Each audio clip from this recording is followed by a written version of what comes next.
اللہ تعالیٰ کے ایک نیک اور برگزیدہ بندے جو اپنی چال ڈھال میں، اپنی گفتگو میں، اپنے عمل اور عقیدے میں، اٹھنے بیٹھنے میں ہر طرح سے نبی کریم صلی اللہ علیہ وسلم کے مشابہ تھا، اور جس ہستی کا علم مشرق، مغرب، شمال اور جنوب میں پھیلا اور 1500 برس گزرنے کے باوجود جس کا نام زندہ اور جس کے کارنامے کتابوں اور لوگوں کی زبانوں پر جاری،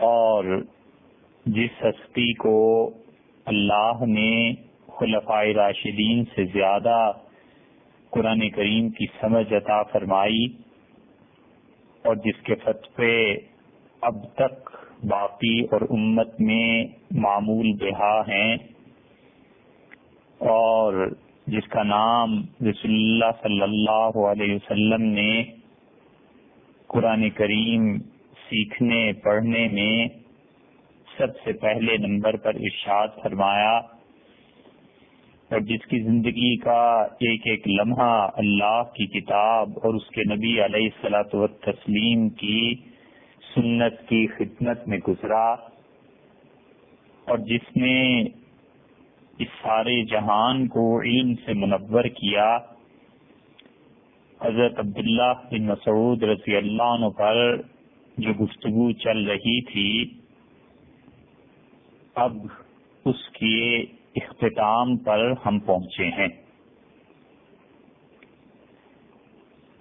ان کا ذکر خیر اتنا کچھ کہنے کا متقاضی ہے کہ شاید سال لگ جائے، اور ان کی ایک شخصیت کے کارنامے اور جو کچھ ان کے متعلق کہا گیا اس کی بحث، اور جو کچھ انہوں نے فتوے دیے اور جو ان کے فیصلے اور اس کی تشریح مکمل نہ ہو سکے،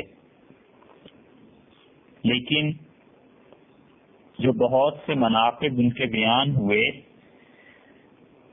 آخر پہ یہ خیال میں آیا کہ ابن مسعود رضی اللہ عنہ پہ جو الزامات لگے تھے اور جہاں سے ہم نے ان کے مناقب کو شروع کیا تھا، اس بات کو پھر دہرایا جائے،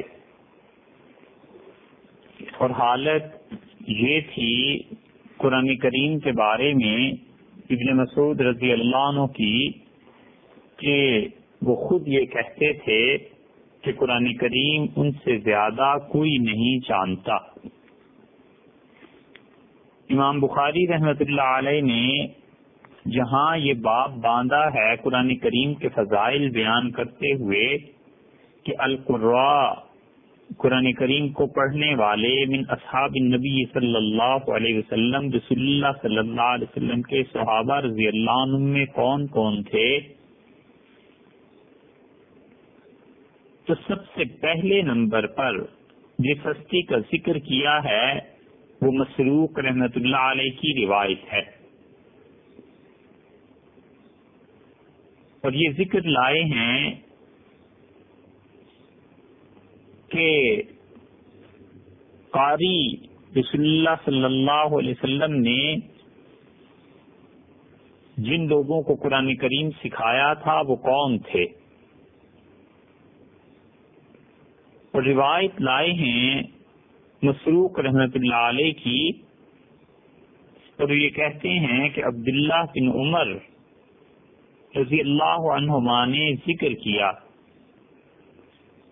اور یہ کہا کہ لا ازال احبہ، میں مسلسل محبت کرتا ہوں، میری محبت زائل نہیں ہوتی، مجھے یہ اچھے لگتے ہیں جب سے میں نے رسول اللہ صلی اللہ علیہ وسلم سے سنا کہ خذوا القرآن، قرآن کریم کو سیکھو، من اربع، 4 آدمیوں سے سیکھنا، عبداللہ بن مسعود سے، سالم سے، معاذ سے اور ابی بن کعب رضی اللہ عنہم سے۔ اور یہ روایت امام بخاری رحمۃ اللہ علیہ سب سے پہلے لائے ہیں، تو اس کا مطلب یہ ہے کہ سب سے اول نمبر پر جن لوگوں کو رسول اللہ صلی اللہ علیہ وسلم نے قرآن کریم کے سکھانے کے لیے، تعلیم کے لیے منتخب فرمایا اور اعلان فرمایا، ان میں بھی پہلے نمبر کی ہستی عبداللہ بن مسعود رضی اللہ عنہ ہے۔ رسول اللہ صلی اللہ علیہ وسلم نے سب سے پہلے ان کا نام لیا، پھر سالم کا، پھر معاذ کا، اور پھر ابی بن کعب رضی اللہ عنہ کا۔ اور عبداللہ بن عمر رضی اللہ عنہما کے سامنے یہ ذکر ہوا ہے، اور انہوں نے کہا جب سے میں نے رسول اللہ صلی اللہ علیہ وسلم سے سنا مجھے یہ بہت اچھے لگتے ہیں۔ اور دوسرا ذکر کیا ہے وہاں پر ان کے نام کے بعد سالم رحمۃ اللہ رضی اللہ عنہ کا، اور سالم جو تھے وہ رسول اللہ صلی اللہ علیہ وسلم کے انتقال کے بعد جنگ یمامہ میں شہید ہو گئے، اور عبداللہ بن عمر رضی اللہ عنہ نے اپنے بیٹے کا نام سالم رکھا، اور کسی سے کہنے لگے کہ تمہیں پتہ ہے میں نے اپنے بیٹے کا نام سالم کیوں رکھا ہے؟ تو اس نے کہا نہیں، تو فرمایا کہ جو سالم تھے رسول اللہ صلی اللہ علیہ وسلم نے ان کا نام دیا تھا، سالم سے مجھے اتنی محبت ہے کہ میں نے اس کے نام پر اپنے بیٹے کا نام رکھا۔ اور معاذ رضی اللہ عنہ تیسرے آدمی، رسول اللہ صلی اللہ علیہ وسلم فرمایا قرآن ان سے سیکھو، ان کا انتقال حضرت عمر رضی اللہ عنہ کی خلافت میں ہوا، اور ابی بن کعب رضی اللہ عنہ اور ابن مسعود رضی اللہ عنہ دونوں کا انتقال حضرت عثمان رضی اللہ عنہ کی خلافت میں ہوا۔ اور اس کے بعد پھر زید بن ثابت قرآن کریم کی قرات، قرآن کی تلاوت، قرآن کی سننا، قرآن کی تحریر اور قرآن کریم کے ساتھ بہت بڑا تعلق جو تھا وہ ان کا رہا، زید بن ثابت رضی اللہ عنہ کا، اور اللہ نے بہت لمبی عمر انہیں دی، اور وہ لوگ سارے کے سارے جو آخر پر رہ گئے تھے اپنی نسبت حضرت زید بن ثابت رضی اللہ عنہ کی طرف کرتے تھے۔ تو ابن مسعود رضی اللہ عنہ ان کا نام رسول اللہ صلی اللہ علیہ وسلم نے سب سے پہلے لیا، اسی لیے شقیق ابن سلمہ کی دوسری روایت امام بخاری رحمۃ اللہ علیہ لائے ہیں، اور وہ کہتے ہیں کہ عبداللہ بن مسعود رضی اللہ عنہ نے ہمیں خطبہ دیا، اور انہوں نے کہا کہ اللہ کی قسم واللہ لقد اخذت من فی رسول اللہ صلی اللہ علیہ وسلم بضعا و سبعین سورہ، خدا کی قسم میں نے رسول اللہ صلی اللہ علیہ وسلم کی زبان مبارک سے 70 صورتیں قرآن کریم کی یاد کی ہیں، یعنی قرآن کریم کی 70 صورتیں مجھے خود رسول اللہ صلی اللہ علیہ وسلم پڑھائیں، بضعا و سبعین 70 سے زیادہ۔ لفظ بضع کا اطلاق عربی زبان میں 3 سے 9 تک ہوتا ہے، تو اس کا مطلب یہ ہے کہ کم سے کم بھی 73 صورتیں انہوں نے رسول اللہ صلی اللہ علیہ وسلم کی زبان مبارک سے سنی، یاد کی ہیں، پڑھا ہے نبی کریم صلی اللہ علیہ وسلم سے خود۔ تو 73 صورتیں حضور صلی اللہ علیہ وسلم سے پڑھنا یہ کوئی معمولی سا شرف تھا جو ابن مسعود رضی اللہ عنہ کو حاصل ہوا۔ اور پھر ابن مسعود رضی اللہ عنہ نے اس قسم کے بعد دوسری قسم کھائی اور فرمایا واللہ لقد علم اصحاب النبی صلی اللہ علیہ وسلم، اللہ کی قسم رسول اللہ صلی اللہ علیہ وسلم کے صحابہ رضی اللہ عنہم یہ سب کے سب جانتے ہیں انی من عالمہم کی کتاب اللہ، میں ان سب سے زیادہ قرآن کریم کی تفسیر جانتا ہوں، خدا کی کتاب کو سب سے زیادہ میں سمجھتا ہوں، وما انا بخیرین، میں یہ دعویٰ نہیں کرتا کہ میں سب سے زیادہ اچھا ہوں۔ حقیقت اور تواضع کو کیسے جمع کیا ہے؟ یہ ایک موقع تھا جب ابن مسعود رضی اللہ عنہ کو یہ بیان کرنا تھا کہ قرآن سب سے میں زیادہ جانتا ہوں، تو انہوں نے یہ بھی کہا اور یہ بھی بتا دیا کہ میں سب سے افضل نہیں ہوں۔ یقیناً سیدنا ابو بکر، پھر عمر، پھر عثمان، پھر علی رضی اللہ عنہم یہ سب افضل تھے، لیکن جہاں تک قرآن کریم کی سمجھ کا تعلق ہے، امام نووی رحمۃ اللہ علیہ نے کہا خلفائے راشدین رضی اللہ عنہم سے زیادہ عبداللہ بن مسعود رضی اللہ عنہ قرآن کریم کو سمجھتے تھے۔ اس لیے انہوں نے یہ بالکل صاف بات کہی کہ میں جانتا ہوں سب سے زیادہ خدا کی کتاب، اور پھر اس کے بعد فرمایا کیا کہ وما انا بخیر، میں سب سے اچھا نہیں کہتا اپنے آپ کو، نہ میں اچھا ہوں سب سے. اور شفیق جو اس کے راوی ہیں وہ کہتے ہیں فجلست فی الحلق، میں نے کیا کیا، ابن مسعود رضی اللہ عنہ نے جب صحابہ رضی اللہ عنہ کے سامنے یہ بات کہی کہ تم سب سے زیادہ میں قرآن پاک کو سمجھنے والا ہوں، تو میں نے کیا کیا، پھر حلقوں میں بیٹھا، کبھی ایک صحابی رضی اللہ عنہ کے حلقے میں، کبھی دوسرے صحابی رضی اللہ عنہ کے حلقے میں، کبھی کسی مجلس میں، کبھی کسی مجلس میں، اسمع ما یقولون، اور میں نے خواہش ظاہر کی، ذرا میری تمنا تھی کہ میں ذرا سنوں تو صحیح ابن مسعود رضی اللہ عنہ کے اتنے بڑے دعوے کے بعد صحابہ رضی اللہ عنہ ان کے بارے میں کیا کہتے ہیں، پتا تو چلے. تو میں نے کیا کیا کہ مختلف لوگوں کے حلقوں میں جانا شروع کیا صحابہ رضی اللہ عنہ کے. فما سمعت رادا یقول غیر ذلك، اور میں نے کسی ایک صحابی رضی اللہ عنہ کو نہیں سنا جس نے ابن مسعود رضی اللہ عنہ کے اس دعوے کی تردید کی. اس سے معلوم ہوتا ہے کہ صحابہ کرام رضی اللہ عنہ سب کے سب سمجھے جانے ہوئے تھے کہ ابن مسعود رضی اللہ عنہ قرآن کو سب سے زیادہ سمجھتے ہیں. اور مسلم کی روایت میں آتا ہے، شفیق رحمۃ اللہ علیہ کہتے ہیں فجلست فی حلق، میں حلقوں میں بیٹھا ہوں، اصحاب محمد صلی اللہ علیہ وسلم، محمد صلی اللہ علیہ وسلم کے دوستوں کے حلقے میں بیٹھا. وما سمعت احدا يرد ذلك، میں نے کسی ایک شخص کو نہیں سنا جو ابن مسعود رضی اللہ عنہ کی تردید کرنے والا ہو، اور نہ میں نے کسی ایک شخص کو دیکھا جو کوئی عیب لگاتا ہو ابن مسعود رضی اللہ عنہ کے اس قول پر، جو کہتا ہو کہ یہ بات صحیح نہیں. ابو شہاب کی روایت میں آتا ہے کہ ابن مسعود رضی اللہ عنہ نے جب یہ کہا تو پھر میں بھی لوگوں کے حلقوں میں گیا اور میں نے کہا ذرا جا کر سنوں کہ صحابہ رضی اللہ عنہ کو کیا کہتے ہیں. کوئی ایک شخص مجھے ایسا نہیں ملا جس نے ابن مسعود رضی اللہ عنہ کی اس بات کو رد کیا اور جھٹلایا. تو اس کا مطلب یہ ہے کہ جتنے بھی لوگ اس بات کو سن رہے تھے، یہ کہ جو اور لوگ تھے جن تک بھی یہ بات پہنچی ہے، کسی نے ابن مسعود رضی اللہ عنہ کی بات کو رد نہیں کیا. اور پھر جہاں جہاں یہ بات پہنچی سب نے کہا کہ بالکل ٹھیک کہتے ہیں.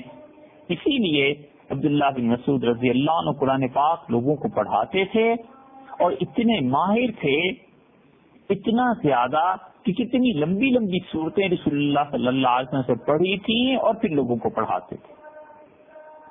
علقمہ رحمۃ اللہ علیہ کہتے ہیں کہ ہم ہمس میں تھے تو عبداللہ بن مسعود رضی اللہ عنہ نے سورہ یوسف پڑھی تو ایک آدمی نے ان سے کہا ما ھکذا انزلت، سورہ یوسف اللہ نے کیسے نازل نہیں کی تھی.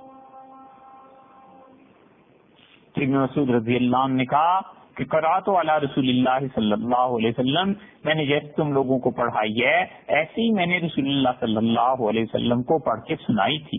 فقال احسنت، اس نے کہا آپ نے بہت اچھا کیا. جب اس نے یہ کہا کہ ابن مسعود رضی اللہ عنہ کے وہ تھوڑا سا اور قریب ہو گیا تو انہوں نے دیکھا اس کے منہ سے تو شراب کی بو آ رہی ہے. تو آپ نے فرمایا تجمع ان نکذب بکتاب اللہ، تمہاری اتنی جرت ہے کہ میں خدا کی کتاب پڑھوں سناؤں اور تم تکذیب کرو. تم کو سورہ یوسف ایسے نازل نہیں ہوئی تھی؟ وتشرب الخمر، اور ساتھ شراب بھی پیتے ہو. فضربہ الحد، ابن مسعود رضی اللہ عنہ نے اس پہ حد جاری کی. اور اس سے بھی بڑی بات مسلوق کہتے ہیں کہ عبداللہ بن مسعود رضی اللہ عنہ نے کہا واللہ الذی لا الہ غیرہ، اس اللہ کی قسم جس کے علاوہ کوئی خدا نہیں ہے، ما انزلت سورۃ من کتاب اللہ، خدا کی کتاب میں کوئی سورت ایسی نہیں، قرآن کریم میں کوئی سورت ایسی نہیں ہے جس کے متعلق مجھے یہ معلوم نہ ہو الا انا عالم این انزلت، کہ یہ سورت کہاں نازل ہوئی ہے. انہوں نے کہا خدا کی کتاب میں کوئی سورت ایسی نہیں ہے جس کے متعلق مجھے علم نہ ہو کہ یہ سورہ مبارکہ کہاں نازل ہوئی. اور پھر فرمایا مطلب یہ کہ سورت تو بڑی چیز ہے، بولا انزلت آیت من کتاب اللہ، خدا کی کتاب میں کوئی آیت ایسی نہیں ہے جس کے متعلق مجھے معلوم نہ ہو کہ فی من انزلت، یہ کس واقعے میں کس شخص کے بارے میں کس طرح نازل ہوئی تھی. وَلَوْ أَعْلَمُ أَحَدًا أَعْلَمُ مِنِّي بِكِتَابِ اللَّهِ، اور اگر خدا کی کتاب سے زیادہ دنیا میں میرے سے زیادہ خدا کی کتاب کے بارے میں کسی کے پاس علم ہوتا اور اس تک اونٹ لے جا سکتے، لَرَكِبْتُ إِلَيْهِ، تو میں اس کی خدمت میں حاضر ہوتا اور جا کر قرآن کریم اس سے سمجھتا۔ یہ ہے ابن مسعود رضی اللہ عنہ کہ انہوں نے بتایا کہ میں کتنا قرآن کریم کو جانتا ہوں۔ اسی لیے ابن سیرین رحمۃ اللہ علیہ کی روایت میں آتا ہے کہ انہوں نے کہا رسول اللہ صلی اللہ علیہ وسلم پر آخری مرتبہ جو عرضہ پیش آیا تھا، یعنی قرآن کریم انہوں نے جبریل امین کو سنایا اور جبریل نے ان کو سنایا، 2 مرتبہ سنایا تھا نا آخری سال میں۔ وہ فرماتے تھے بس مجھے اس حد تک علم ہے، اس سے بھی بڑھ کر کسی کو علم ہے تو اللہ کی قسم اگر مجھے علم میں ہوتا تو میں اس انسان کے پاس جاتا اور اس سے جا کر قرآن کریم کو سیکھتا۔ ابن مسعود رضی اللہ عنہ کا یہ مقام تھا صحابہ کرام رضی اللہ عنہ میں، اور کوئی نہیں بولا، سب جانتے تھے کہ ابن مسعود رضی اللہ عنہ سب سے زیادہ قرآن کریم کا علم رکھتے ہیں، اور انہیں سب سے زیادہ یہ چیز معلوم ہے کہ اللہ کی کتاب کس کے بارے میں کیا چیز کہاں پر نازل ہوئی۔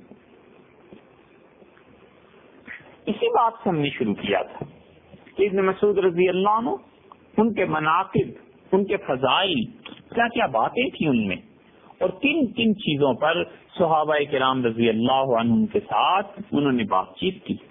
امام بخاری رحمۃ اللہ علیہ کتاب التفسیر میں عبداللہ بن مسعود رضی اللہ عنہ کی روایات لائے ہیں، اور وہ وہی روایت ہے جو سب سے پہلے قرآن کریم جب عبداللہ بن مسعود رضی اللہ عنہ کا تذکرہ جب شروع ہوا تھا تو اس وقت یہ روایت بیان کی تھی۔ اور علقمہ رحمۃ اللہ علیہ اس کے راوی، یہ علقمہ تابعین میں سے، اور ان کے شاگرد ابراہیم نخعی، اور ان کے شاگرد حماد بن ابی سلیمان، اور ان کے شاگرد امام ابو حنیفہ رحمۃ اللہ علیہ، یہ سب کے سب تابعین میں سے تھے۔ ائمہ اربعہ میں واحد حنفی فقہ ایسی ہے جس کو یہ شرف حاصل ہے کہ اس کی 5 پشتیں پاک صاف ہیں اور تابعین میں سے ہیں۔ امام ابو حنیفہ رحمۃ اللہ علیہ تابعین میں سے، ان کے استاد حماد بن ابی سلیمان تابعین میں سے، ان کے استاد ابراہیم نخعی تابعین میں سے، ان کے استاد علقمہ اور اسود یہ تابعین میں سے، اور ان کے اوپر عبداللہ ابن مسعود رضی اللہ عنہ، یہ چاروں ہستیاں تابعین میں سے، اور 5ویں ہستی ابن مسعود رضی اللہ عنہ کی یہ شرف صرف اور صرف حنفی فقہ کو حاصل ہے۔ تو علقمہ رحمۃ اللہ علیہ نے کہا کہ میں گیا عبداللہ ابن مسعود رضی اللہ عنہ کے شاگردوں کے پاس جو خود بھی ان کے شاگرد تھے، اور ان لوگوں کے پاس کیا شام میں، تو حضرت ابو الدرداء رضی اللہ عنہ تشریف لے آئے، تو ہم دوست جمع تھے، تو ارشاد فرمایا کہ افیکم میں یقرأ، تم میں کوئی ہے جو قرآن کریم سنائے؟ فقلنا نعم، ہم نے کہا کیوں نہیں حضرت؟ تو انہوں نے فرمایا کہ تم نے سب سے اچھا قرآن پڑھنے والا کون ہے؟ فاشاروا الیہ، سب دوستوں نے اشارہ کیا کہ علقمہ سب سے اچھا قرآن پڑھنے والا ہے۔ فقال ابو الدرداء رضی اللہ عنہ بولے اور ارشاد فرمایا کہ اقرأ پڑھ۔ امام بخاری رحمۃ اللہ علیہ کتاب التفسیر میں جہاں انہوں نے واللیل اذا یغشی اس سورہ مبارکہ کی تفسیر کے متعلق روایات بیان کی ہیں، اس باب میں لائے یہ حدیث۔ تو علقمہ کہتے ہیں کہ میں نے قرآن کریم کی تلاوت شروع کی اور اسی صورت کی کہ واللیل اذا یغشی، اور میں نے پڑھا واللیل اذا یغشی والنہار اذا تجلی والذکر والانثی، تو مجھے انہوں نے روک دیا ابو الدرداء رضی اللہ عنہ نے، اور ارشاد فرمایا کہ انت سمعتها من فی صاحبی، کیا یہ جو تم پڑھ رہے ہو والذکر والانثی، یا اس آیت کو تم نے اپنے صاحب، اپنے استاد، اپنے شیخ ابن مسعود رضی اللہ عنہ کی زبان مبارک سے ایسے ہی سنا تھا؟ قلت نعم، میں نے عرض کیا جی حضرت میں نے ایسے ہی پڑھا ہے۔ وہ ہمیں پڑھاتے تھے والنہار اذا تجلی والذکر والانثی. ہم کیا قرآن کریم میں پڑھتے ہیں؟ ہم کہتے ہیں واللیل اذا یغشی والنہار اذا تجلی وما خلق الذکر والانثی. تو ہم وما خلق الذکر والانثی پڑھتے ہیں نا، یہاں انہوں نے پڑھا ہے والذکر والانثی، وما خلق کے 2-3 الفاظ وہ چھوڑ گئے. ابو الدرداء رضی اللہ عنہ کی سنیے، انہوں نے فرمایا انا سمعتها من فی النبی صلی اللہ علیہ وسلم، میں نے رسول اللہ صلی اللہ علیہ وسلم کی زبان مبارک سے ایسے ہی سنا ہے جیسے بچے تم پڑھ رہے ہو. علقمہ وہؤلاء یابون علینا، اور ان لوگوں کو دیکھو ہماری اس قرات کا انکار کرتے ہیں. اب قرآن ایسے نہیں پڑھتے یہ شام والے. پھر امام بخاری رحمۃ اللہ علیہ اس روایت کو لائے، اور ابراہیم نخعی رحمۃ اللہ علیہ کی روایت ہے. اور ابراہیم نخعی رحمۃ اللہ علیہ کی روایت کے ہونے کے معنی یہ ہیں کہ یہاں درمیان میں ایک راوی نہیں ہے. تو انہوں نے کہا قدم اصحاب عبداللہ علی ابی الدرداء، حضرت عبداللہ بن مسعود رضی اللہ عنہ کے شاگرد کوفہ سے شام حاضر ہوئے حضرت ابو الدرداء رضی اللہ عنہ کی خدمت میں. فطلبہم، تو حضرت ابو الدرداء رضی اللہ عنہ نے انہیں یاد کیا. فوجدہم، انہوں نے پا لیا، وہ حاضر ہوئے ان کی خدمت میں. تو ابو الدرداء رضی اللہ عنہ نے کہا ایکم یقرأ علی قراءۃ عبداللہ، تم میں سے کون ہے جو قرآن کریم اس طرح پڑھے جیسے عبداللہ بن مسعود رضی اللہ عنہ پڑھتے تھے. اس سے پتہ چلتا ہے کہ ابو الدرداء رضی اللہ عنہ اتنے عابد اور زاہد صحابی رضی اللہ عنہ اور صحابہ کرام رضی اللہ عنہ کا دور تھا. شام میں اتنی قدر کی ابن مسعود رضی اللہ عنہ کی اور ان کے شاگردوں کی. قال کلنا، ہم نے کہا ہم میں سے ہر شخص میں یہ استطاعت ہے، تعلیم ہے کہ ہم عبداللہ بن مسعود رضی اللہ عنہ کی طرح قرآن کریم کی قراءت کر سکیں. قال فأيكم يحفظ، تو ارشاد فرمایا سب سے اچھا کس کو یاد ہے، سب سے اچھا کون پڑھ سکتا ہے، یہ مراد ہوگی.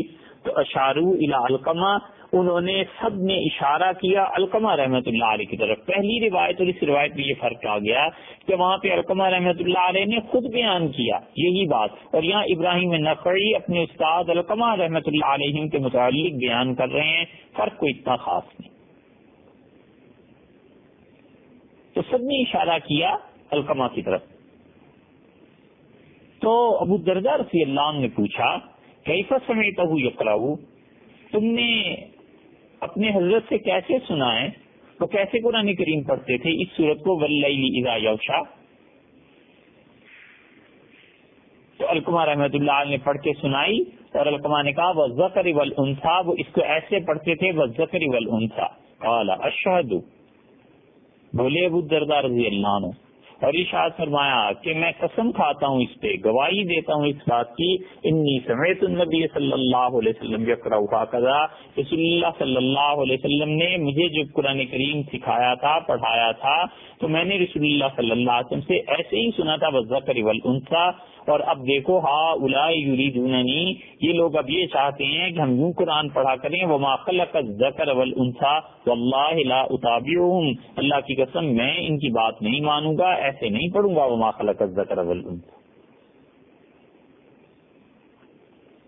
یہ روایت آ گئی کہ ابن مسعود رضی اللہ عنہ نے قرآن کریم کو اس طرح سے پڑھا. آگے چلیے، ابن مسعود رضی اللہ عنہ قرآن کریم پڑھاتے ہی تھے. امام بخاری رحمۃ اللہ علیہ نے صحابہ کرام رضی اللہ عنہ کے فضائل پر جہاں بحث کی ہے تو صحیح ترین روایات لائی ہیں، وہاں پہ عبداللہ بن مسعود رضی اللہ عنہ کی منقبت بیان کی. اور یہ وہ مقام ہے جس سے ہم نے عبداللہ بن مسعود رضی اللہ عنہ کا تذکرہ شروع کیا تھا. اور رسول اللہ صلی اللہ علیہ وسلم نے بتایا تھا کہ قرآن کریم 4 آدمیوں سے پڑھنا، عبداللہ بن مسعود سے، سالم سے، ابی سے اور معاذ بن جبل رضی اللہ عنہ سے. ان میں سے بہت سے حضرات کی باتیں تو پہلے گزر گئیں. اور جہاں پر مناقب عبداللہ بن مسعود رضی اللہ عنہ کا ذکر ہے، امام بخاری رحمۃ اللہ علیہ اس پہ لائے ہیں کہ علقمہ کہتے ہیں دخلت شام، یہ تیسری روایت بھی پہلی دو روایات سے ملتی جلتی ہے کہ میں شام میں گیا، فصلیت رکعتین، اور میں نے کیا کیا، 2 رکعتیں پڑھی، فقلت اللہم یسر لی جلیسا، تو میں نے اللہ سے دعا کی کہ اللہ مجھے اپنے کسی اچھے بندے کی صحبت نصیب فرما، کوئی اچھا آدمی ملے، بیٹھ کے بات کریں، ان کی صحبت سے کچھ فائدہ پہنچے۔ فرائے تو شیخن مقبلن، میں نے دیکھا ایک بزرگ، ایک شیخ تشریف لا رہے تھے، تو جب میں ان کے قریب ہوا تو میں نے کہا مجھے لگتا ہے اللہ نے میری دعا قبول فرما لی ہے۔ تو انہوں نے مجھ سے پوچھا کہ من این انت، کہاں سے آئے ہو، کہاں کے ہو؟ میں نے عرض کیا من اہل الکوفہ، کوفہ سے آیا ہوں۔ قال افلم یکن فیکم صاحب النالین والوساد والمطہر، تم میں وہ آدمی موجود نہیں ہے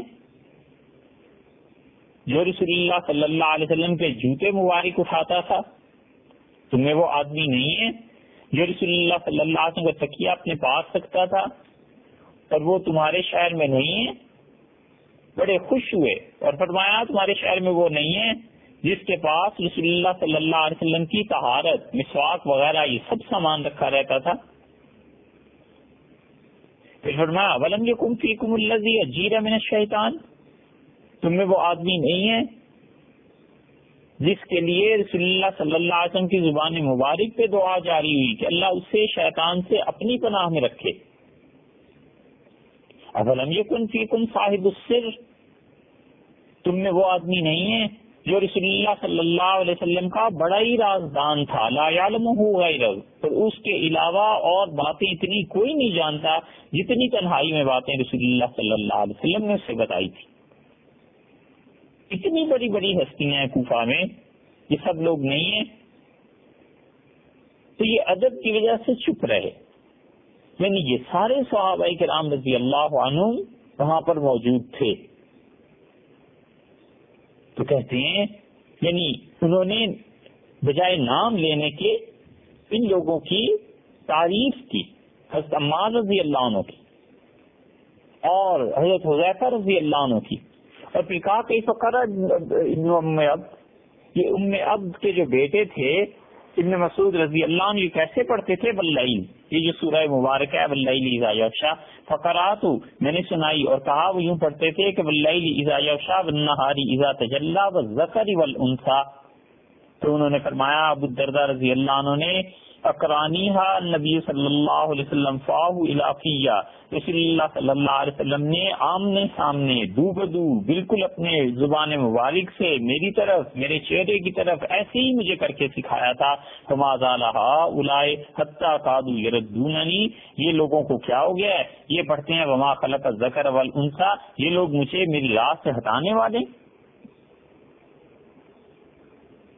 یہ ابن مسعود رضی اللہ عنہ پہ اعتماد کا حال تھا، اور حذیفہ رضی اللہ عنہ جن کے متعلق یہ کہا ہے کہ اولم یکن فیکم صاحب السر الذی لا یعلمہ غیرہ، تم میں وہ آدمی موجود نہیں ہے کوفہ میں جس کو رسول اللہ صلی اللہ علیہ وسلم نے راز کی باتیں بتائی تھی اور ان کے علاوہ کوئی نہیں جانتا تھا۔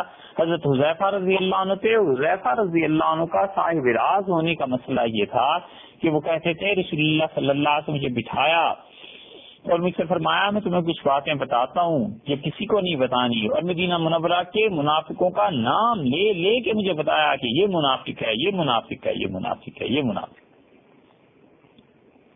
اور حذیفہ رضی اللہ عنہ نے کہا قیامت تک جتنے فتنے اس امت میں پیدا ہونے والے تھے، جس چیز میں 300 سے زیادہ اس امت کے افراد شامل ہوں گے، رسول اللہ صلی اللہ علیہ وسلم نے وہ فتنے مجھے بتائے کہ یہ فتنہ ہوگا، یہ فتنہ ہوگا، یہ مصیبت آئے، یہ تھے۔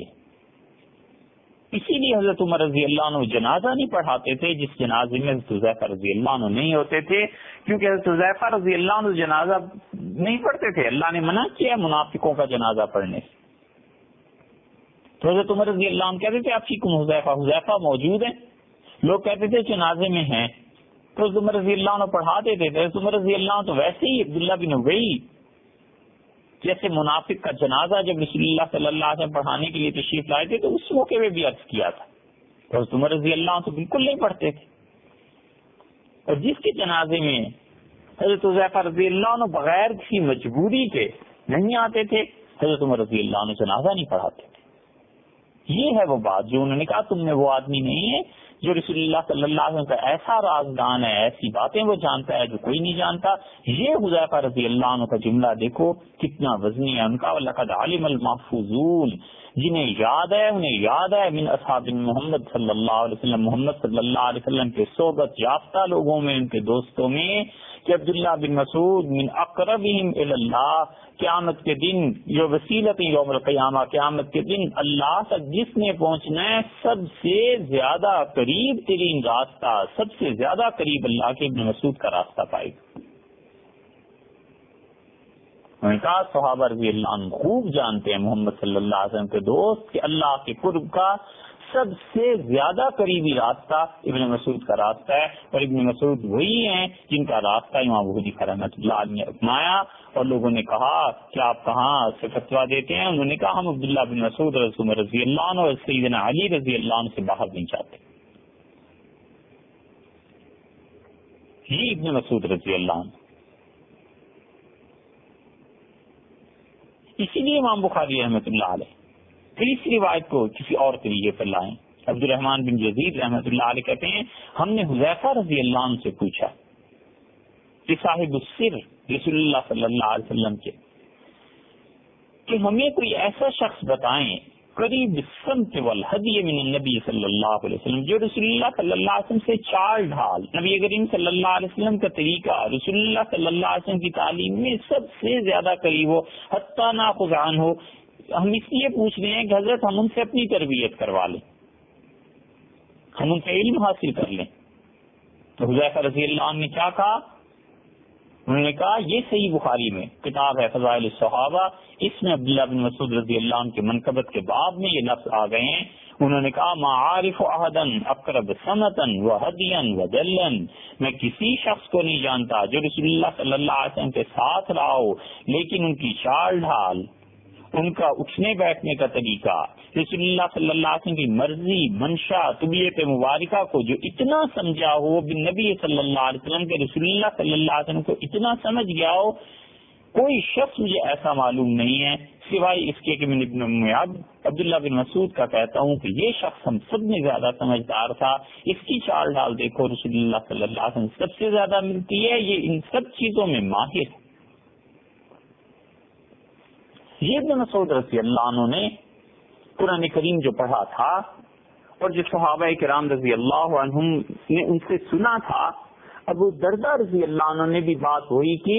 انہوں نے کہا کہ ہم نے یوں ہی پڑھا تھا والذکر والانثی, ہم اب بھی یہی پڑھتے ہیں, ہم کہتے ہیں واللیل اذا یغشی والنہار اذا تجلی وما خلق الذکر والانثی. مسئلہ حل کیسے ہو, یہ ہے بات. اور پھر وقت جب گزرا تو کہنے والوں نے باتیں بھی کہیں. ابن مسعود رضی اللہ عنہ کی اتنی منقبت اور تعریف, کئی بیانات اس پہ ہو گئے, ان کی سیرت مبارکہ کا اور ان کے ذکر خیر کا یہ تذکرہ ہے کہ جن لوگوں نے ان کے متعلق الزامات لگائے ہم اس کا بھی ذکر کریں, ہم اس کو کیوں چھوڑ دیں. یہ بھی کسی بڑی شخصیت کا حصہ ہے اس کی زندگی کا کہ تنقید کیا ہوئی اس پہ, اور الزامات چھوٹے. کوئی بات ہوتی تو ابن مسعود رضی اللہ عنہ کے متعلق لگاتے. ہے تو روایت ایسے ہی, اس کی سند بھی کوئی ٹھیک نہیں. امام غزالی رحمت اللہ علیہ ایک جگہ لائے ہیں, اور امام غزالی رحمت اللہ علیہ تمام تر عزت کے باوجود حدیث کے معاملے میں بہت کچے تھے, اس لیے کہ انہوں نے زندگی کے آخری حصے میں حدیث پڑھی تھی اور استاد بھی گھر پہ رکھ لیا تھا, اس سے پڑھتے تھے. وفات سے کچھ عرصہ پہلے انہوں نے حدیث کو پڑھا. غزالی رحمت اللہ ایک جگہ روایت لائے ہیں کہ حضرت موسیٰ علیہ الصلوۃ والسلام نے عرض کیا اللہ تعالیٰ سے کہ حاضر ہونا چاہتا ہوں, اجازت ہو گئی. حاضر ہوئے کوہ طور پہ. اللہ تعالیٰ نے پوچھا کہ بھئی اس مرتبہ کیسے آنا ہوا؟ تو عرض کیا کہ خاص درخواست لے کے حاضر ہوا ہوں. تو ارشاد ہوا کہو. تو عرض کیا کہ لوگوں سے بڑا تنگ آیا ہوں. جس کے جی میں آتا ہے مجھے باتیں کرتا ہے, کوئی غیبت کرتا ہے, کوئی الزام لگاتا ہے, تو میں بڑا تنگ ہوتا ہوں لوگوں کی باتیں سن کے. آپ لوگوں کے منہ کو میرے معاملے میں بند کر دیں اور ان کی زبانوں کو گونگا کر دیں, مجھے کوئی کچھ نہ کہے, جھوٹ نہ بولے میرے متعلق. ایسی ہی روایت. تو اللہ تعالی نے کہا کہ لوگوں کی بات کرتے ہو, وہ تو مجھ پہ الزام لگاتے ہیں, اور میں نے اپنے پہ الزام لگانے والوں کی زبانیں بند نہیں کی, تو تیرے متعلق کیسے بند کر دوں؟ تو جھوٹ بولتا رہے آدمی خدا کی پکڑ سے بے خوف ہو کے. اللہ تعالیٰ پہ تھوڑے الزامات ہیں. قرآن کریم میں تذکرہ آیا ہے نا کہ کافر یوں کہتے ہیں, یوں کہتے ہیں, یوں کہتے ہیں. اللہ نے فرمایا تکاد السماوات یتفطرن, اور آسمان پھٹ پڑے اور زمین شک ہو جائے اور پہاڑ ٹکڑے ٹکڑے ہو جائیں, اتنے برے جملے یہ لوگ میرے متعلق کہتے ہیں. رسول اللہ صلی اللہ علیہ وسلم اس وقت سے لے کے اب تک یہودی کفار ان کی شخصیت مبارکہ میں معائب کا ذکر کرتے ہیں. تو اللہ اس کے رسول اور انبیاء علیہ الصلوۃ والسلام ان کی جھوٹے الزامات سے جان نہیں بچی چھٹی. ابن مسعود رضی اللہ عنہ تو بہرحال صحابی تھے. ابن مسعود رضی اللہ عنہ کے متعلق ایک فقیہ تھے ابو بکر بن اسحاق رحمہ اللہ, تھے عابد, عبادت گزار. اس زمانے میں جتنے عبادت گزار بظاہر نظر آتے ہیں ان سے تو اچھے ہی تھے. انہوں نے ابن مسعود رضی اللہ عنہ کے بارے میں ایک چیز ذکر کر دی, اور جو کچھ انہوں نے ابن مسعود رضی اللہ عنہ کے بارے میں غلطی سے ذکر کیا, غلط فہمی سے بات کی, اس کو امام بہقی رحمۃ اللہ علیہ سنن کبریٰ میں بھی لے آئے. امام بہقی رحمۃ اللہ علیہ کا انتقال ہوا تھا 458 ہجری میں. 5ویں صدی میں وہ نقل کر رہے ہیں دوسری صدی کے ایک آدمی سے. اور امام بہقی رحمۃ اللہ علیہ علم ان کا اتنا زیادہ ہے کہ لوگ کہتے ہیں امام شافعی رحمۃ اللہ علیہ اگر زندہ ہوتے تو بہقی کا شکریہ ادا کرتے اور بہقی سے خوش ہوتے کہ پوری فقہ شافعی پر احسان ہے امام شافعی رحمۃ اللہ علیہ کا, سوائے بہقی کے کہ بہقی کا احسان ہے امام شافعی رحمۃ اللہ علیہ پہ, اللہ نے بڑا علم دیا تھا. اور بہقی رحمۃ اللہ علیہ نے ابو بکر بن اسحاق فقیہ کے اس قول کو نقل کر دیا. بات یہ ہو رہی ہے سنن کبریٰ میں امام بہقی رحمۃ اللہ علیہ کے کتاب الصلاۃ میں کہ علقمہ بن وائل اپنے والد سے روایت کرتے ہیں کہ انہوں نے رسول اللہ صلی اللہ علیہ وسلم کو دیکھا, اور یہ بات جا کر کی ابراہیم نخعی رحمۃ اللہ علیہ سے کہ والد یہ کہتے تھے کہ انہوں نے رسول اللہ صلی اللہ علیہ وسلم کو دیکھا, آپ نے نماز پڑھنے کے ارادے سے دونوں ہاتھ اٹھائے, تکبیر تحریمہ کہی یعنی اللہ اکبر, اور ہاتھ باندھ دیے, اور پھر جب رکوع رسول اللہ صلی اللہ علیہ وسلم نے کیا تو رکوع میں جانے سے پہلے بھی رفع یدین کیا, دونوں ہاتھ اٹھائے. ابراہیم نخعی رحمۃ اللہ علیہ اس بات پر ناراض ہوئے اور فرمایا کہ ما ارا اباہ رأى رسول اللہ صلی اللہ علیہ وسلم الا ذاک الیوم الواحد. یہ جو یہ بات کہتا ہے نا, اس کے باپ نے زندگی میں کل ایک دن رسول اللہ صلی اللہ علیہ وسلم کے ساتھ بس اس وہی دن گزارا تھا. حاضر ہوئے تھے, اسلام قبول کیا تھا, اور پھر اس کے بعد واپس تشریف لے گئے اپنے قبیلے میں, اور انتقال ہو گیا. فحفظ ذالک, تو انہیں تو یہ یاد رہا کہ رسول اللہ صلی اللہ علیہ وسلم رکوع میں جانے سے پہلے دونوں ہاتھ اٹھاتے تھے. تو عبداللہ لم یحفظ اور ہمارے استاد جو تھے عبداللہ بن مسعود رضی اللہ عنہ ساری زندگی ساتھ رہے رسول اللہ صلی اللہ علیہ وسلم, انہیں نہیں پتا چلا. اور ابراہیم نخعی رحمۃ اللہ علیہ نے کہا فقط رسول اللہ صلی اللہ علیہ وسلم نماز کو شروع کرتے وقت دونوں ہاتھ اٹھاتے تھے اور بس. یہ ابراہیم نخعی رحمۃ اللہ علیہ کا فتویٰ تھا، رفع یدین ایک مسئلہ ہے بہرحال اس کے بارے میں۔ ابو بکر بن اسحاق نے یہ تو شافعی مسلک تھے، جب انہوں نے اپنا دفاع کیا تو انہوں نے ابراہیم نخعی رحمۃ اللہ علیہ کو تو کیا کہنا تھا، اس سے بھی اوپر چلے گئے۔ اور ابو بکر بن اسحاق فقیہ نے کہا کہ یہ جو کچھ ابراہیم نخعی نے کہا ہے یہ درست نہیں، لأن رفع الیدین، اس لیے کہ رفع یدین دونوں ہاتھوں کو اٹھانا قد صح عن النبی صلی اللہ علیہ وسلم، رسول اللہ صلی اللہ علیہ وسلم سے صحیح احادیث میں آیا ہے۔ ثم عن الخلفاء الراشدین، پھر خلفاء راشدین بھی رفع یدین کرتے رہے ہیں۔ ثم عن الصحابہ، پھر صحابہ رضی اللہ عنہم نے کیا ہے۔ والتابعین، اور تابعین بھی رفع یدین کرتے تھے۔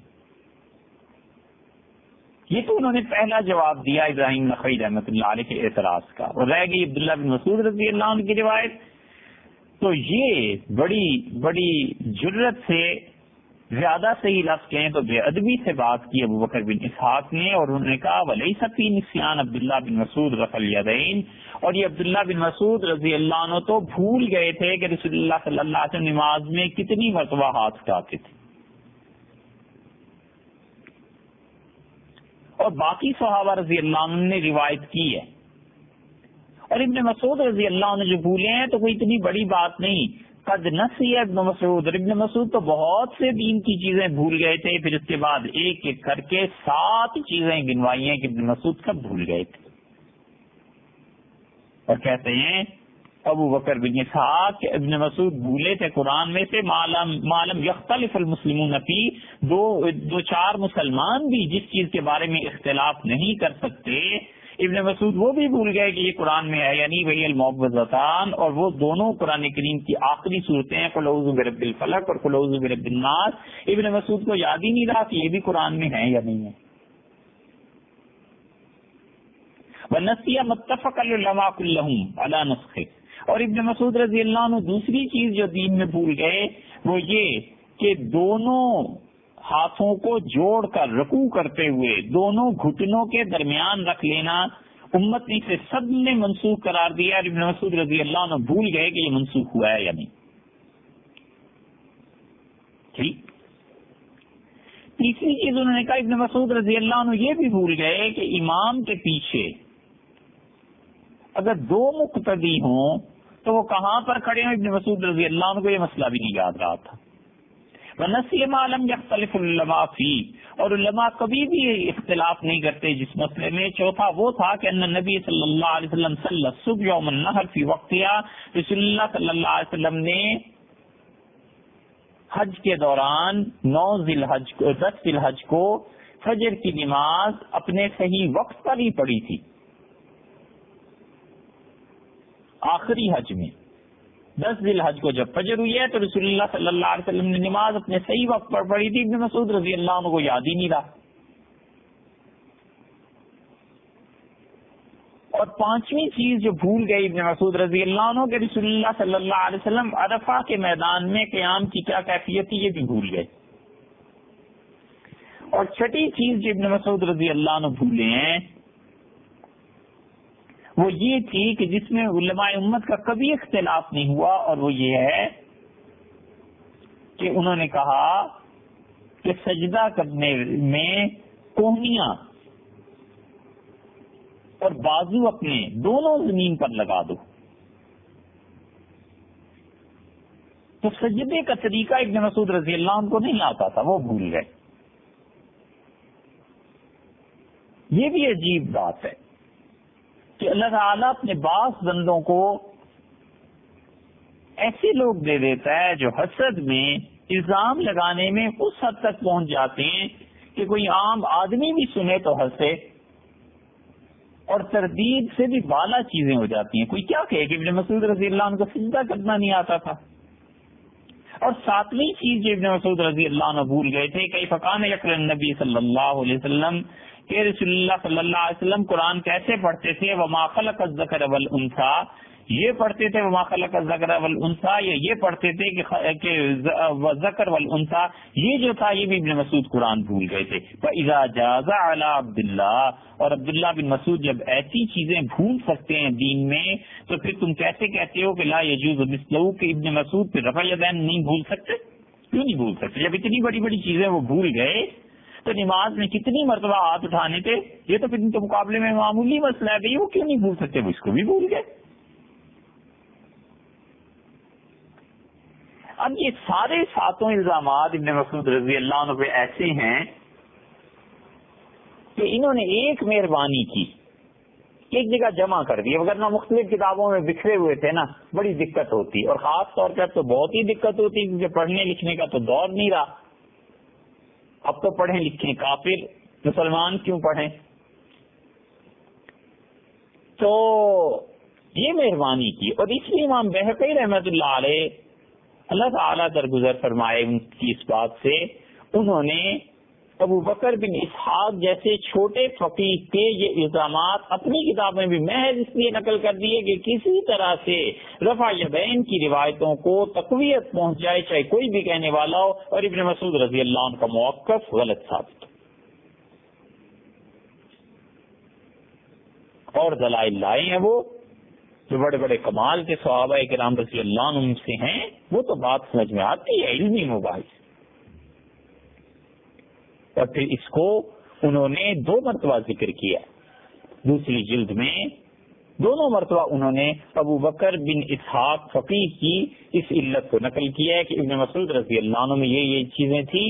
ان میں سے ایک بات جس سے ہم آج کی نشست میں آپ سے عرض کرنا چاہتے ہیں وہ وہی ہے جو پہلے امام بخاری رحمۃ اللہ علیہ کے حوالے سے بھی آئی کہ وما خلق الذکر والانثی یہ پڑھنا ہے قرآن کریم میں، تو یہ روایات آخر کیا معنی رکھتی ہیں؟ کچھ گھبرانے کی بات نہیں. اکابر میں علمی مباحث ہوتی تھی اور شاگرد اعتراضات کو پورے یقین کے ساتھ پیش کرتے تھے، ان چیزوں کا حل چاہتے تھے.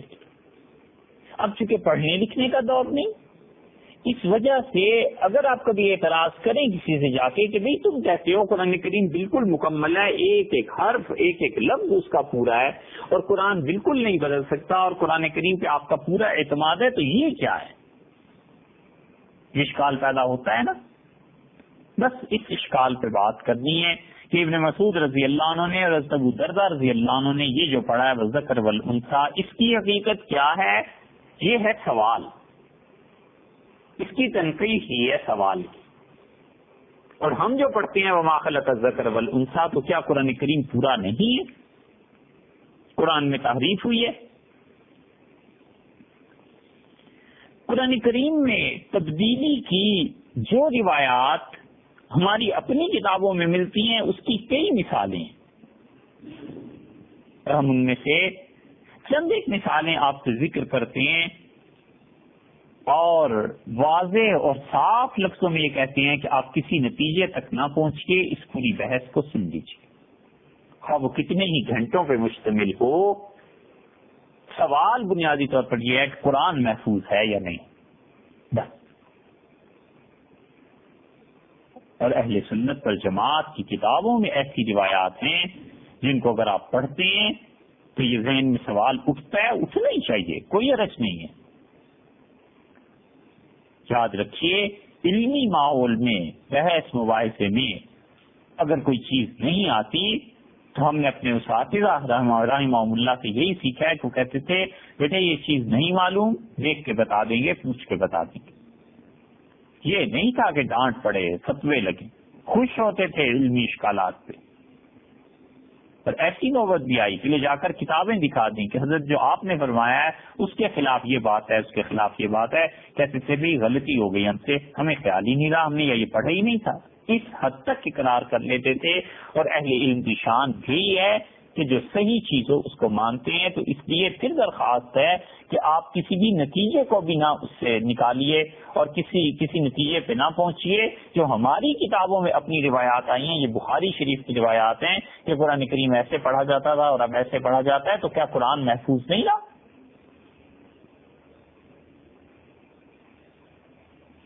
اب ایک اور روایت دیکھیے، سورہ مائدہ میں اللہ تعالی نے ارشاد فرمایا ہے 7ویں پارے میں کہ یا ایھا الرسول بلغ ما انزل الیک من ربک، اے رسول صلی اللہ علیہ وسلم، جو اللہ تعالی نے آپ پر وحی کی ہے آپ کے پروردگار کی طرف سے، ما انزل الیک، جو چیز آپ پر نازل کی گئی ہے آپ لوگوں تک پہنچا دیں. وَإِن لَّمْ تَفْعَلْ، اور اگر آپ لوگوں تک نہیں پہنچائیں گے، فَمَا بَلَّغْتَ رِسَالَتِي، تو آپ نے اللہ کی جو رسالت تھی اس کا حق ادا نہیں کیا. وَاللَّهُ يَعْصِمُكَ مِنَ النَّاسِ، اللہ آپ کی حفاظت کرے گا لوگوں سے. ان اللہ لا یہدی القوم الکافرین، اور اللہ کافر قوم کو ہدایت نہیں کرتا. یہ پل صراط پہ چلنا شروع کیا ہے ہم نے. اتنے باریک یہ اعتراضات ہیں قرآن کریم پر، اور یہ جو ان دیار میں سنتے ہیں اس سے زیادہ ان دیار میں رہنے والوں کی یہ باتیں کام آنے والی ہیں جہاں چاروں طرف مستشرقین کا ماحول ہے. انگریز، کافر، یہودی، وہ انہی اعتراضات کو لے کر کہتے ہیں کہ قرآن پورا نہیں ہے، تمہارا قرآن ناقص ہے. تمہاری مذہبی کتاب جیسے تورات اور انجیل میں تحریف ہوئی ہے ایسے قرآن میں بھی تحریف ہوئی ہے. تم کیسے کہہ سکتے ہو کہ آخری وحی محفوظ ہے؟ فتح القدیر محمد بن علی بن محمد شوقانی رحمت اللہ علیہ کی یمن کے قاضی تھے. سنا یمن میں 1250 ہجری میں ان کا انتقال ہوا. ان کی تفسیر فتح القدیر ہے، پڑھتے ہیں سب لوگ، عرب سب پڑھتے ہیں. آپ اس کی دوسری جلد میں اسی آیت کو دیکھ لیجیے. اللہ تعالی نے کہا کہ نبی صلی اللہ علیہ وسلم، جو چیز ہم نے آپ کے پاس بھیجی ہے اسے لوگوں تک پہنچائیے، اور اگر آپ نے لوگوں تک نہ پہنچایا فما بلغت رسالتا، تو رسالت کا حق ادا نہیں کیا. 67 نمبر آیت ہے. اس کی تفسیر میں آپ دیکھیں وہ روایت لائیں ابن ابی حاتم اور ابن مردوی اور ابن عساکر کی. ابو سعید خدری رضی اللہ عنہ نے کہا نزلت هذه الآیہ، یہ جو آیت نازل ہوئی ہے کہ رسول صلی اللہ علیہ وسلم آپ لوگوں تک پہنچائیں وہ چیز جو ہم نے آپ کو بھیجی ہے، تو یہ آیت نازل ہوئی تھی غدیر، خم غدیر میں سیدنا علی رضی اللہ عنہ کے حق میں نازل ہوئی تھی.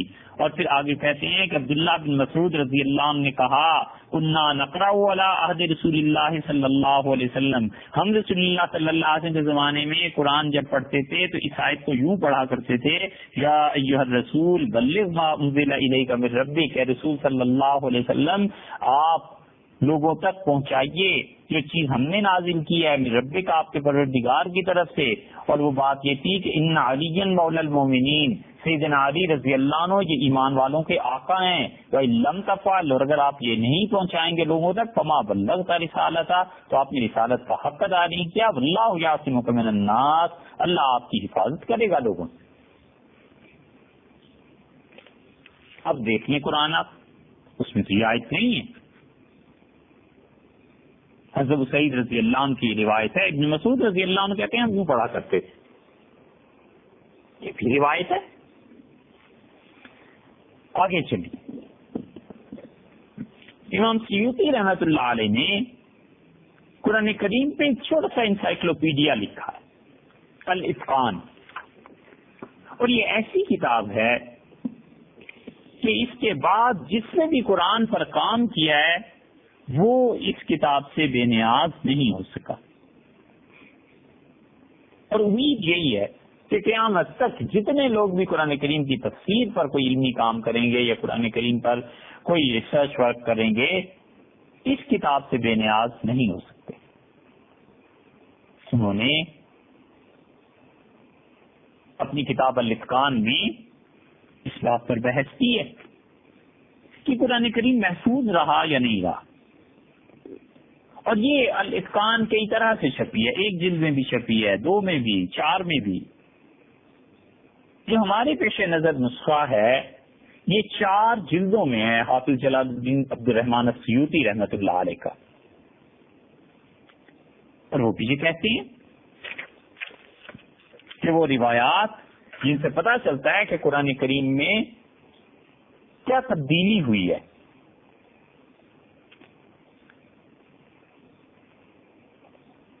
اور وہ روایت لائے ہیں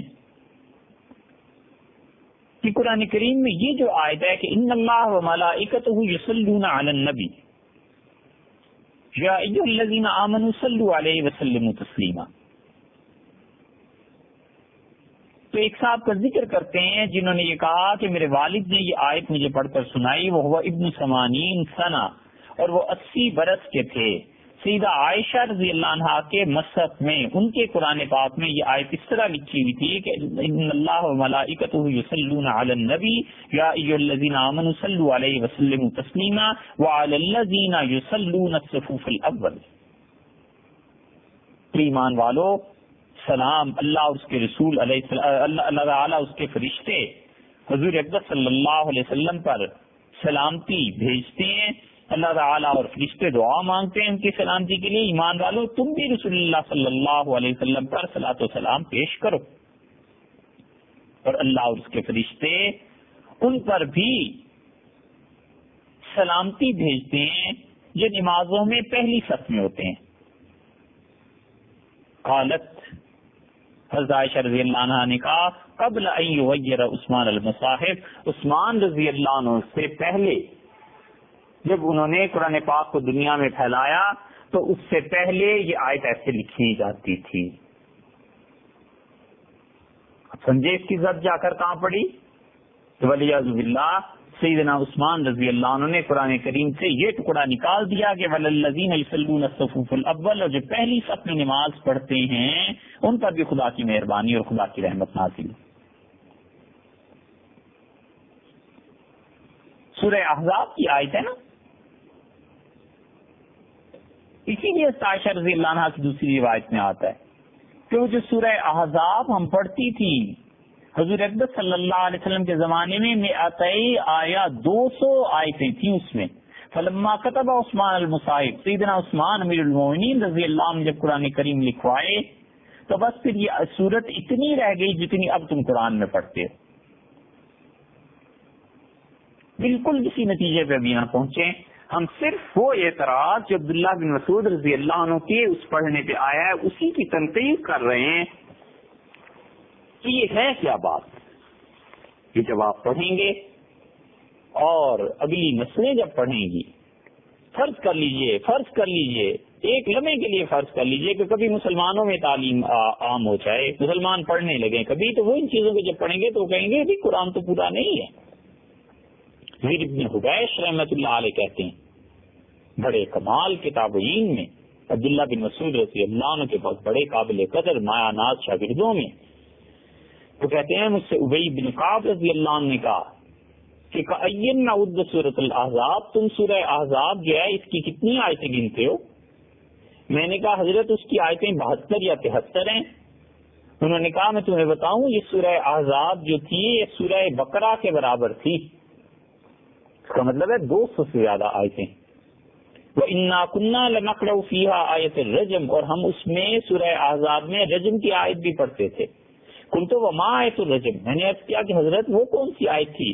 تو انہوں نے کہا اس قرآن میں یہ تھا کہ اذا زنا الشیخ والشیخہ، جب مرد یا عورت دونوں میں سے کوئی شادی شدہ وہ زنا کریں، فارجموہما، دونوں کو پتھروں سے سنسار کرو، نکالا من اللہ، اللہ کی طرف سے ان کے لیے سزا ہے، واللہ عزیز الحکیم، اللہ بڑے غالب ہیں حکمت والے۔ یہ سورہ احزاب کے متعلق یہ تو امام سیوطی رحمت اللہ علیہ لائے ہیں۔ اور دیکھیے، لیکن کسی نتیجے پہ نہ پہنچیے، پھر بار بار عرض کرتے ہیں کہ آگے چل کے بات کریں گے کہ اصل مسئلہ ہے کیا، آج تو صرف سوال کی بات کرنی ہے۔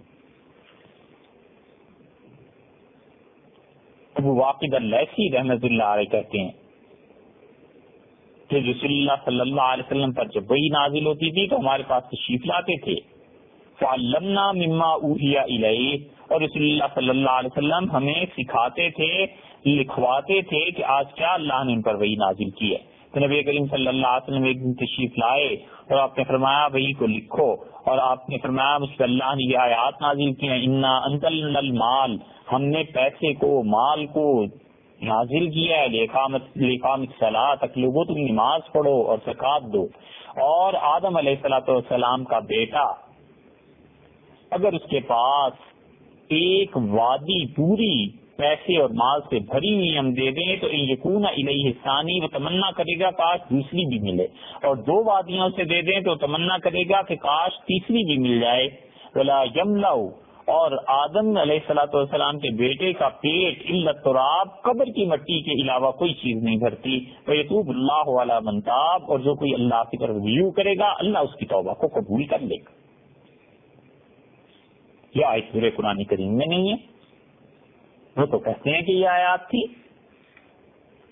پھر درخواست ہے کسی نتیجے پر بالکل نہ پہنچے، اس بحث کو بھی سنیے، یہ جاری ہے تاکہ یہ کھلے بات کہ قرآن کریم کے متعلق ہمارا کیا عقیدہ ہے. ابن مسعود رضی اللہ عنہ کی قرات میں وہ اختلافات کیوں ہیں، یہ ابھی سوال میں یہ تو